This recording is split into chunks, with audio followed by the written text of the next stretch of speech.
catch myself thinking I'm something other than what I was created to be, other than what God says I am. I always know when it's the right time to ask myself this question, because my feelings are my barometer. When I'm not feeling centered, when I'm not feeling in the garden, when I'm not feeling in my power, when I'm feeling like a reed shaking in the wind because of something that's occurring out there with something or somebody out there, when I'm not feeling at one with the Creator and all of creation, it doesn't feel good. It feels icky. And when I get that icky feeling, I know it's time to ask myself the most important question that I can address myself with, which is just who do you think you are? I find myself pretending to be the victim more times than I can tell you about. I pretend that other people need to change in order for me to feel comfortable or to feel at peace or to be in contact with my joy, more times than I can count. I find myself as a Democrat believing that some of my Republican friends have the power to take me out of the garden, have the power to cramp my style. I pretend that overhearing someone who loves people that I don't care about or applauds people that I don't think are deserving of applause, I roll my eyes, I click my tongue, and I ask myself questions like, why did I have to choose this train sitting next to this person? I believe that I told you recently that there is a woman who really, really loves me. She has loved me for 26 years, and I have loved her. We always see each other at family events and holiday gatherings, pretty much. She will pick me up if my car breaks down, even if she has to drive 2 hours to get me, and I'll do the same for her. I had not known much about who she was as a deep self until recently. And recently, after 26 years of loving her, I discovered she is a very staunch Republican. She loves every single thing about President Bush. I discovered that she not only thinks illegal immigrants need to be kicked out of the country, but even some of the legal ones should be re-vetted and perhaps considered that they should be put out. She believes that any professional ball player or any player, period, even in Little League, who does not put their hand over their heart and salute the flag when the national anthem is being played, should be kicked off their teams. And possibly they also should be considered as people worthy of being kicked out of this country.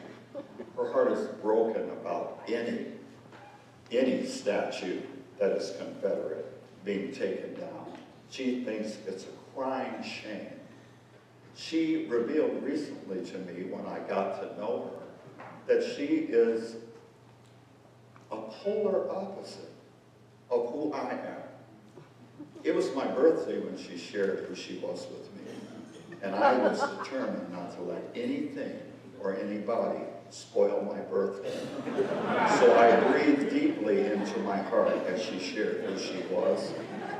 And she periodically would go, do you know what I mean? And do you know what I mean? And it was my birthday, so I would go, I get it.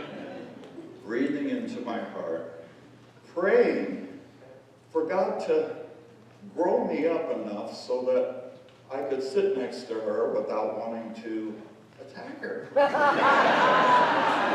Not like beat her up, but just grab her by the back of the head with my left hand, put my right hand over her mouth so she couldn't go on, so she couldn't share anything more about what she believed. We were scheduled to have an intimate dinner in honor of my birthday 2 days later. For 2 days, I thought about how she came this close to screwing up my birthday. She came this close to rocking me out of the garden. And I had to prepare for this dinner coming up in 2 days. And so I told myself, yeah, I'm going to tell her. I'm going to tell her as soon as I see her, this is going to be bar rules here. No religion, no race, no politics. I'm going to enjoy my dinner. Well, I got to dinner before she arrived. And there's a quiet voice. It's the same voice that instructs me to say, just who do you think you are? And so it said it again at the table as I waited for the other people to get there. Just who do you think you are? I had to answer, honestly. I think I'm the victim of who she is. I think I'm the victim of what she believes. She rattles me. I'm like a reed shaking in the wind. I can't deal with certain people, with certain beliefs, certain philosophies, certain takes on life. It makes me shake inside. It makes me feel like a victim. I am victimized by her and people like her who think so differently from me. And after all, what I think is right. These wrong people are victimizing me. Just who do you think you are? This woman who you have loved all these years, who has demonstrated such love for you, loves you, dude.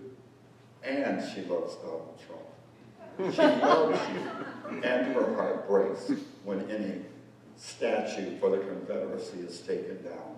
She loves you, and she truly does believe that anyone who does not salute the flag needs to be kicked off the team. She loves you, and she truly believes that people from other countries who are here without the proper papers need to be gathered up and sent away. This woman loves you. Do you love her? I had to answer honestly. I love, I said, who she could be. Who she could be. If my prayers are answered, I can love her one day when she wakes up from the dream of believing in all the things I don't believe in. I have the potential to love her, but she needs to do something before I open up my heart and flood out the love in me on her. Just who do you think you are? I'm a reed shaking in the wind. Any wind that comes can blow me down. I have to organize my environment. I have to be around people like me in order to feel safe and honored and embraced. The world is a scary place, not just because things can happen out there that are dangerous to my physical being, but that there are so many people out there who I see as dangerous to my psychological and emotional being. Who do you think you are? I am a reed shaking in the wind. I need to know that everybody has everybody else's best interests at hand. I am one of those who are praying at times for everybody to get their act together and share peace and love with everybody. I will be able to dance when tolerance springs forth across the land. Who do you think you are? I think that I'm somebody who I guess is intolerant of intolerance. And yet I think I'm so different from the people who are intolerant of the things I tolerate. There is no difference between she and I. Just who do you think you are was the last time that question got asked of me at that dinner. And I answered, I'm crazy if I don't change my mind. I am crazy if I keep pretending others are wrong and I am right. I am crazy if I keep pretending I'm a reed shaking in the wind when I know deep down inside that I am not that I am a tree planted by the living waters that cannot be moved by anything that happens in the world. I, in truth, am that one who can declare with truth, greater is the power that is within me than anything I will encounter in the world. In truth, I am Christ consciousness. In truth, I am the Spirit of the Almighty One. In truth, I truly believe at a deep level that God is omnipotent. God is omniscience. God is omnipresence. And I am one with God. Why then do I pretend that I am such an other than this? I am programmed to pretend. I have been indoctrinated to pretend. I was told as a small child the different things that people could say that are designed to hurt your feelings. So make sure your feelings are hurt. There are things that people can say that are designed to make you angry, make you want to roll up your sleeves and go out and fight. When you hear these things, roll up your sleeves and go out and fight. I was programmed and indoctrinated just as you were, and so therefore, at some level, at an ego level, we are walking around, you and I, carrying around a set of false ID papers. Just who do you think you are? If we do not answer, I am the child of God in whom the Creator is well pleased.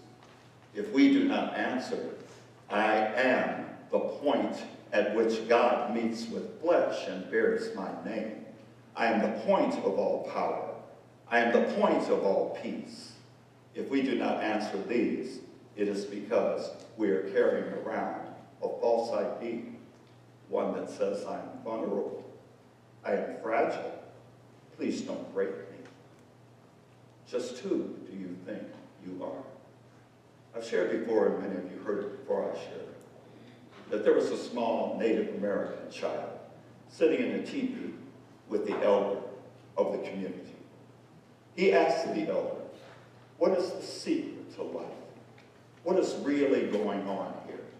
And the elder explained to him, there are two wolves fighting within you, and there are two wolves fighting in me, and there are two wolves fighting in everyone.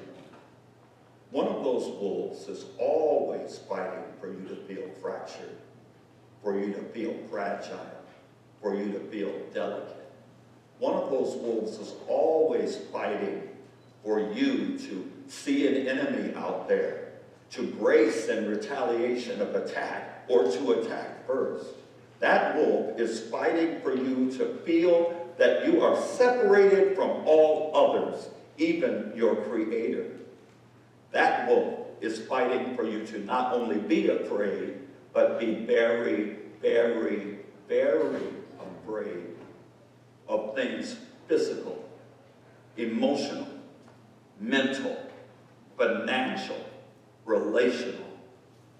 The other wolf fighting inside you is fighting for you to recognize yourself as the Christ, for you to know that you are invulnerable, you are eternal, you are forever, that you are not only connected to your Creator, but also to all of creation. That wolf is fighting for you to look past the appearances of division and separation in the world and for you to see through it. It's just a mask. It's just a covering. If you look more deeply, you will see truly that we are all one and that there is no reason to fear. Wow. That little guy in the teepee looked at the chief. He said, if there are two wolves fighting and they are fighting for opposite things, one wants me to feel like a fractured person, a victim, and the other one is fighting for me to know that I can never be victimized and that there is no separation. Which wolf will win? And the chief said, easy, the one you feed the most. The one you feed the most. Well, when I remember this story, I always reflect back on the last week or the last month of my life to say, which wolf have I been feeding the most? And sometimes it blows my mind how in so many moments I opt to feed the wolf that fights for separation. How often I am feeding the wolf that fights for me to feel like a victim of people and things and circumstances and events. How often I am feeding the wolf that wants me to believe I am a reed shaking in the wind, hoping everyone in my world brings peace so I can experience peace. So often, I am feeding that wolf that wants to drag me out of the garden of joy and peace and oneness and love. So often, I am programmed that way. A Course in Miracles says there are two responses to any person or any event. The first response always comes from the ego. The ego always speaks first, and it speaks loudest.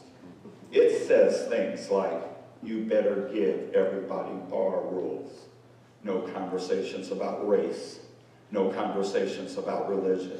No conversations about politics. You need to give the world that rule, because if they break that rule, you can be broken. It's so crazy. Do you know that that's why we cannot reprogram into Christ consciousness out of victim consciousness as a casual thing?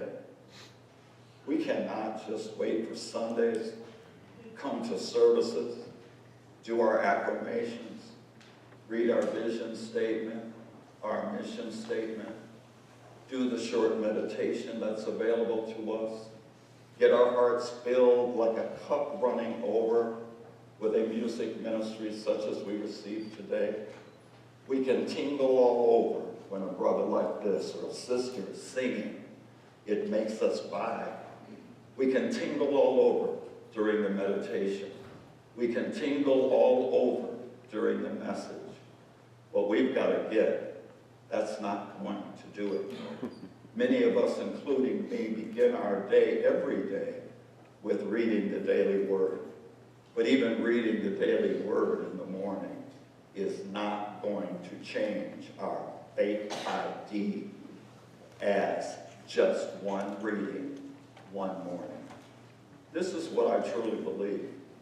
I was telling Timothy and the rest of my family this past week, I had an aha moment. And the aha moment was this: Carlos, don't think this is too much a stretch, but I'm giving you a new assignment. And that assignment is for you to pause, even while you're active, pause inside, go into your heart, take a pause for station identification. Remember who your life is brought to you by, and it's not brought to you by your ego-filled, fearful, fractured being self. It is brought to you by the light of God that you are. Take a pause hundreds of times a day to remind yourself of who you are and whose you are. To remind yourself of your own innocence that you can attain at the cost of judging everyone else innocent as well. You can't have it for yourself unless you give it away. Pause hundreds of times to remember these things, because thousands of times a day, without you even being consciously aware of it, you are feeding the wolf that says, I'm me and you're not. I'm right and you're wrong.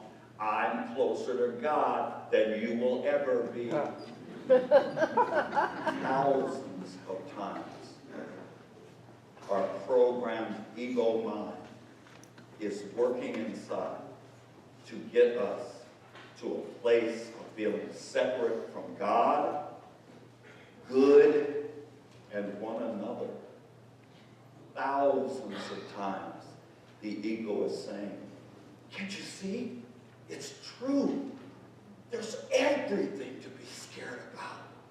Can't you see? It's true. Other people do have power over you. Can't you see? It's true. Peace comes from outside. when the truth is, the joy that I have, peace that I have, the consciousness of safety that I have, the world didn't give it. So the world can't take it away. That whisper 1,000 times a day says the world gives it to you.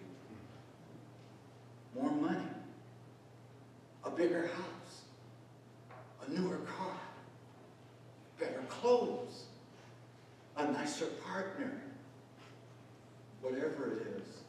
If I get my dream home, then I will be at peace. The world didn't give it. And the good thing about knowing that is that it also presents the knowing, wow, if the world didn't give it, the world can't take it away. It's all about me. So just who do you think you are? Because the scripture I included along with my lesson title is, as a person thinks in their heart, so are they. That's who I am. I'm who I think I am. God thinks I'm one thing, but for all intents and purposes, I am who I think I am. And when I say, let the will of God be done in my life, God says, nobody, let your will be done. No, God, let thy will be done. No, Carlos Wayne, let thy will be done. I am the creator who has created you as a creator. As long as you're in the polarity field of planet Earth, let thy will be done. Well, when God will, thy will be done. Carlos, when thy will becomes my will, then my will be done. God is in heaven. Heaven is in you. Holy is your name. God wants you to know you have nothing to fear, and that there's nothing and no one to blame. You've been informed. Your captivity is over. You've been informed. In truth, you're free. And so it is. But just because it is does not mean you will accept that it is. Who do you think you are? Whoever you think you are. You'll walk out of here thinking you're a victim, or you will walk out of here a bit more awake. You will walk out of here when you are up against a challenge, and you will go, oh, I've had a wake-up call. This is asking me who I think I am. I'm not going to answer I'm the victim of what is happening here. Or you'll walk out of here going, there is a certain adrenaline rush in being free. There's a certain high in being self-righteously angry.